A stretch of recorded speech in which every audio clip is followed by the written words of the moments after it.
pemirsa Radar Cirebon Channel, kembali bersama saya Yuda Sanjaya, dan kali ini ada hal yang menarik yang mau kita ngobrol. Saya kedatangan tamu, ada Mas Chandra Sugiharto dari Cat Shelter Cirebon. Nah, Mas Chandra ini akan melaksanakan sebuah kegiatan, yaitu podcast pada tanggal 7 bulan 7 atau Juli pukul 7 malam di Cece Coffee. Nah, sebelum kita ngobrol soal podcastnya, pasti banyak yang penasaran kan, Cat Shelter gitu. Mungkin buat masyarakat awam banyak yang belum tahu apa sih Cat Shelter itu, dan mungkin nanti kita ngobrol soal podcastnya. Boleh. Nah, tapi sebelum ke podcastnya saya mau tanya dulu nih Mas Chandra, Yeah. Cat Shelter itu apa? Cat Shelter itu penitipan kucing dan rawat inap kucing. Jadi misalnya Mas Yuda punya hewan peliharaan kucing, kemudian dia akan dititipkan di shelter, kita terima, kemudian Mas Yuda wajib mengisi form yang kami sediakan, dan Mas Yuda wajib mendonasikan satu ekornya 100.000 rupiah per ekornya, besar dan kecil. Nah, kemudian untuk rawat inap itu cuman 35, mulai dari 35.000 sampai 75, tergantung penyakit dan keluhannya si kucing gitu. Ini sebetulnya semacam klinik gitu ya, Yeah. sebetulnya secara umumnya. Nah, itu kucing apa aja Mas yang bisa masuk Cat Shelter itu? Kami bisa terima kucing kampung, kucing ras, dan kucing import juga. Jadi kalau saya punya kucing di rumah, ada sesuatu, nah itu bisa dibawa ke Cat Shelter gitu. Bisa. Ini di mana Mas lokasinya Mas? Lokasinya ada di Penggung, di Jalan Jenderal Sudirman nomor 14, depannya penginapan Oke. Itu kita masih renovasi tempatnya. Kemudian untuk yang breeder di Pinus 1 Arumsari. Nah, itu yang di penginapan Oke itu depan pet shop dan center checkpoint untuk penerimaan hewan tersebut. Nah, itu biasanya hewan tuh yang bawa siapa aja Mas? Banyak banget, mulai dari mahasiswa, ibu-ibu, karyawan, big boss, pejabat, sering kedatangan. Nah, biasanya kalau misalnya saya bawa, ada yang dibawa sana tuh, kenapa tuh? Biasanya keluhannya satu, dia melakukan lagi program promil, ibu rumah tangga baru ikut promil, dia punya hewan banyak, kemudian dititipkan di shelter. Satu lagi dia suka rescue kucing, kemudian kebanyakan nih di rumahnya sampai 60, kemudian dilemparkan ke shelter. Ada satu hal lagi yang paling menarik buat saya, orang itu ngebuang kucing di shelter sob. Jadi jangan dikardusin buangnya. Iya. Jadi pasti datang dengan alasan begini begitu, kemudian datang dia donasi jumlah kucingnya, kemudian bulan berikutnya hilang. Dan itu yang bikin menurut saya pemilik kucing itu tidak berkomitmen. Sampai saya posting di sosial media, tidak namanya ya, tapi perilakunya itu. Itu biasanya kenapa Mas kalau sampai ngebuang? Ngebuang shelter karena dia udah capek ngurusin kucing di rumahnya.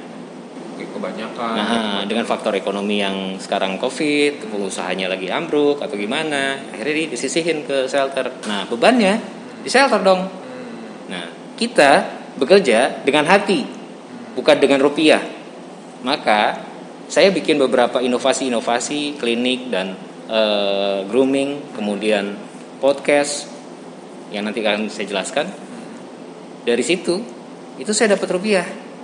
Itu untuk survive-nya kucing-kucing di shelter gitu.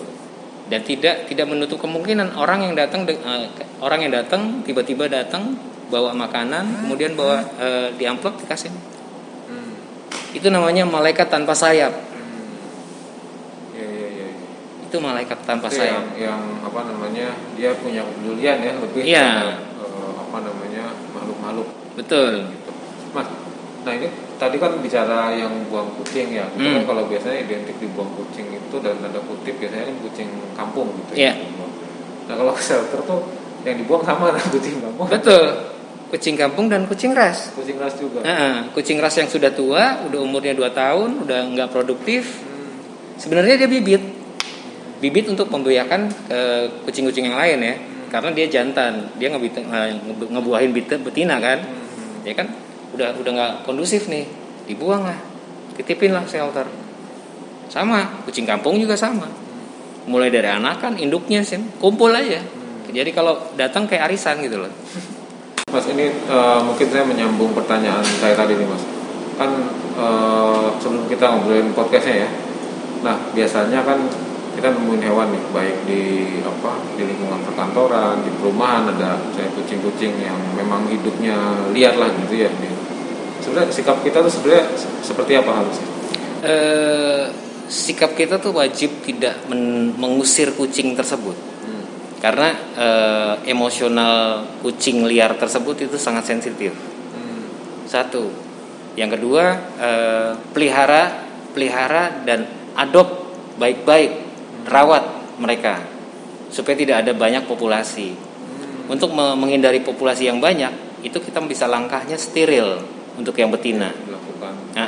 Pengangkatan rahim. Nah, kadang banyak yang komunitas yang di Cirebon berdonasi untuk mensterilkan kucing-kucing yang kucing liar. Kemudian kalau udah sembuh dibebaskan. Itu yang sangat menguntungkan untuk kucingnya ya. Nah, tapi faktor itu kan namanya juga kucing kampung yang liar lah hidupnya. Mungkin di kompleksnya juga banyak gitu. Nah, kita kan kadang acuh aja. Kemudian sebenarnya kita berdekatan sama itu, faktor kesehatannya gimana? Nah, kecuali hewan itu sedang sakit, Mas. Misalnya jamuran dan kutuan, nanti kutunya akan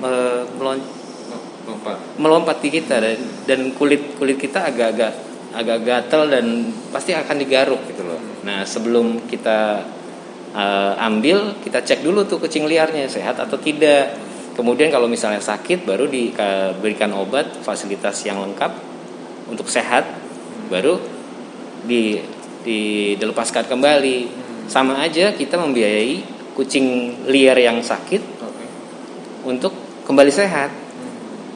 Kalau di shelter kan itu bisa ya, artinya dirawat di, misalnya susah nih gitu, saya mau shelter itu juga sebenarnya bisa. Sebenarnya bisa dengan kondisi, dengan persyaratan yang kita ada. Jadi anggap aja Mas mengambil kucing jalan, kemudian kondisinya sakit, pemilik kucingnya kan report kan ke aku, menjelaskan gitu loh, keadaan kucingnya seperti ini Mas, masih bisa terima nggak? Oke.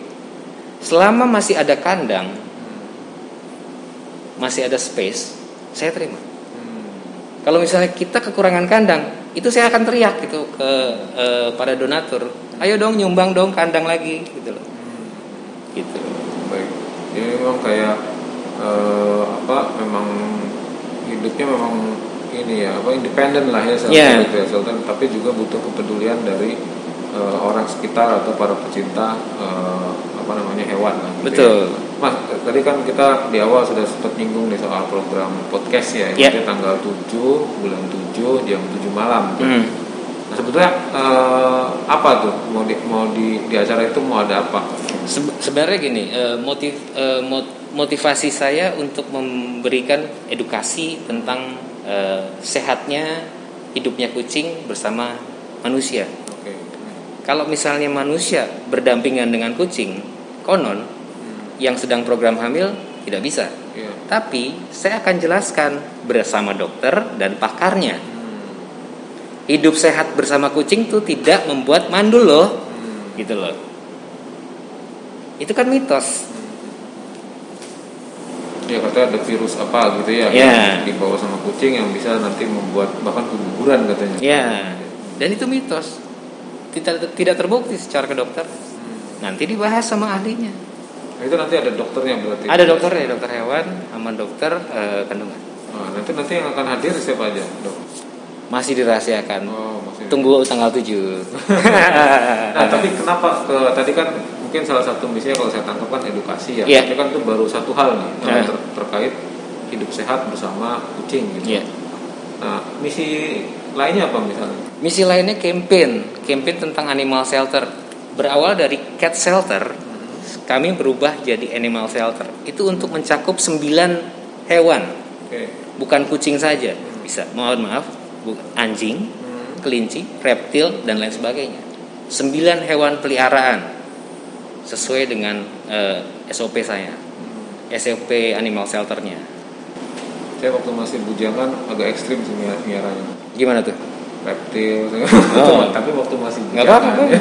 Tapi setelah sekarang punya ini, saya belum berani untuk bawa itu ke rumah gitu istilahnya. Jadi istilahnya makanya dengan adanya shelter mungkin bisa jadi solusi nih orang-orang. Betul. Tapi bukan untuk ditinggal kan? Bukan ditinggal. Karena taruh di shelter terus saya pergi gitu. Iya, biasanya kayak gitu. Ya, oke, paham.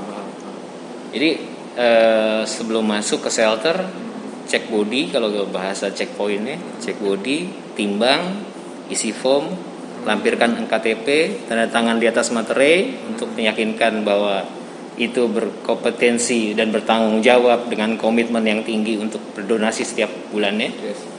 Tanda tangan. Kalau tidak, silakan bawa balik maksudnya, gitu. Berarti 9 jenis hewan ya? 9 jenis hewan. Sampai reptil terus apa lagi? Reptil, kemudian lainnya banyak lah. Berarti dari cat shelter. Asal jangan buaya aja. Bingung nempatinnya sob. Karena dia pertambahan tubuhnya cepat kalau. Iya. Itu juga sama seperti ular-ular piton itu cepat. Iya. Saya pernah miara itu dari sebesar kelingking, ditemukan nggak sengaja karena di jalan saya bawa, dalam tempo sekian bulan itu sudah berukuran, kalau membelit tangan sudah lumayan kerasa. Lumayan.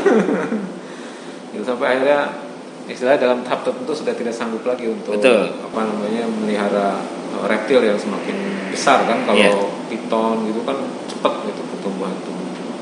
Baik Mas, terima kasih ini sudah hadir di radarcirebon.com. Saya berharap meskipun banyak yang tadi masih sebenarnya biar penasaran ya nanti podcastnya seperti apa tanggal 7 bulan 7 itu. Dan jangan lupa donasi di kitabisa.com/campaign/cat shelter Cirebon. Oke, ini ada podcastnya juga ya? Ada podcastnya juga, nanti bisa dengerin. Di mana tuh? Animal Shelter. Spotify ya? Spotify, okay. Animal Shelter. Baik, terima kasih. Terima kasih Mas Chandra sudah hadir dari cirebon.com. Terima kasih. Mudah-mudahan podcastnya nanti sukses tanggal 7. Amin. Dan pemirsa juga nanti bisa nonton langsung di Cece Coffee Tuparet. Jalan Tuparet. Baik, terima kasih sudah bergabung dengan radarcirebon.com. Sampai jumpa lagi.